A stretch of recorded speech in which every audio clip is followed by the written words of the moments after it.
Welcome to Room for More Art, a dialogue series where we sit with architects and designers to explore spaces through the lens of art and design.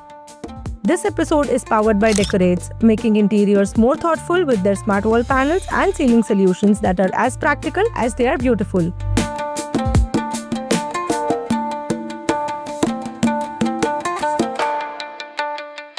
Hi, I'm Amrita Lakhani from Amrita Lakhani Design Studio, Ahmedabad, Gujarat, and we've been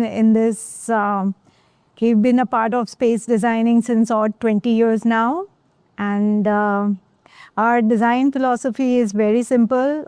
We treat each project differently, and it is as if we are designing a character.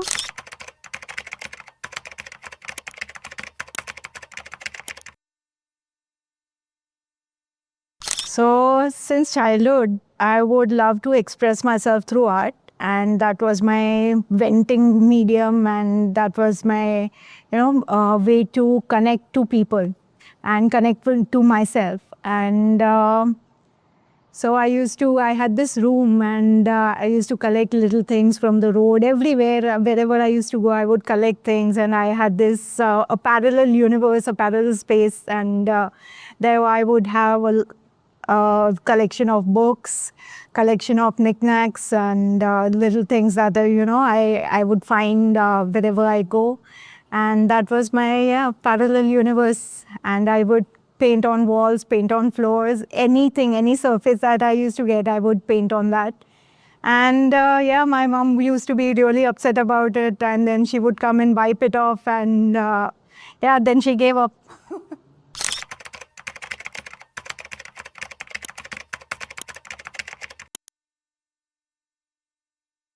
When an artist makes an art, it is a complete thing in itself. But for a space designer or an architect or an interior designer, it is a part of the story they want to build.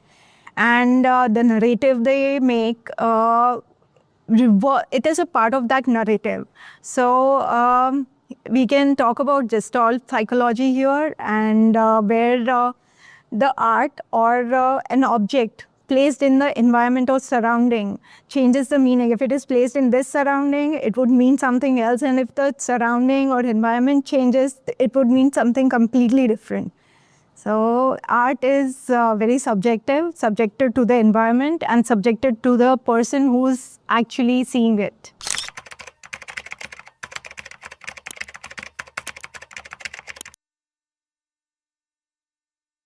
I would like to talk about two projects here. One was designed for an art collector, and we had to, for his ever-growing needs, we had to design the space in a very fluidic and flexible manner. So all the visual barriers and horizontal design elements, everything was designed in a way that he could place art anywhere, on the horizontal ceiling surface, on the vertical surfaces, anywhere, and even on the seatings, he could use that space for his art as well as his guests that would come to his office. We had to design that space in a way that it should become a background to the art, and then if we remove the art, it should be complete in itself. The second project we designed for a cricketing celebrity, and he is a celebrity bowler, so they were not much into art. So during the conceptual itself, we had to decide that this would be our standout wall, and and because they were not much into art, so what we decided was to give him a showstopper kinetic art wall. So we designed this huge wall, and it was a kinetic ball wall, which is associated with what he does, and another kinetic sculpture above the dining area, which would again made of balls, and it would gently move into waves, and so it was a very good project. And we made the third thing that we did for him was make a cabinet which would display his trophies, but not in a very direct way. We designed it in a way that would just highlight the silhouettes of the trophy, not the trophies.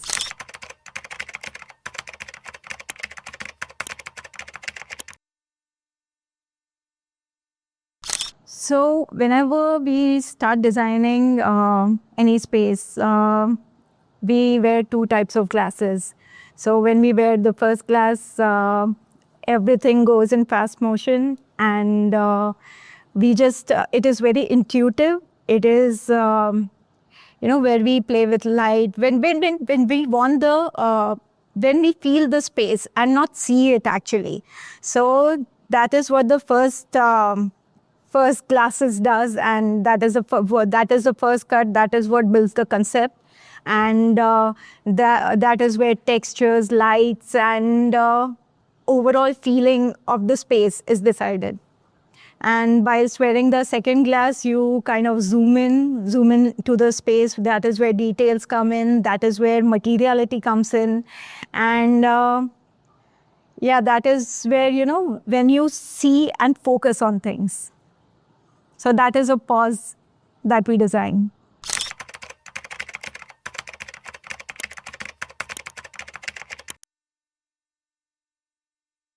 So walls are like a character in a story, and there are different ways to keep the story exciting, either by use of light, by use of textures, by use of movement, or maybe create a barrier.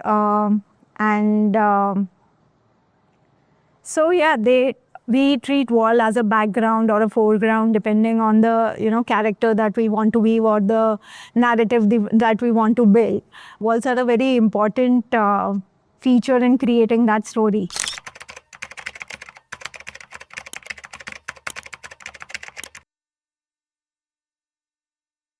When we talk about art and architecture, it should have a function, like when we talk about sun barriers and physical barriers or visual barriers. It should be very artistic, or art should be used in a way that it has some function attached to it. So in all the projects, all the artwork have been handpicked by me, so we generally like to give it some function. If we see a hand, we would like to make a door handle out of it. If we have a face, maybe we would attach a function to that sculpture or an art piece.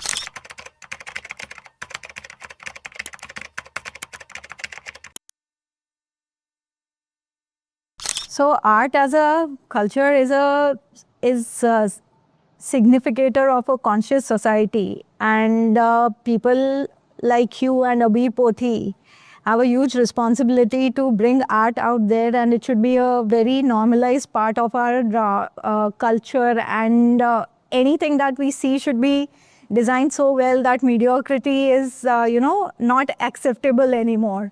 And artists, designers are the future of the environment that we are going to live in. So huge responsibilities, and they deserve a lot more respect.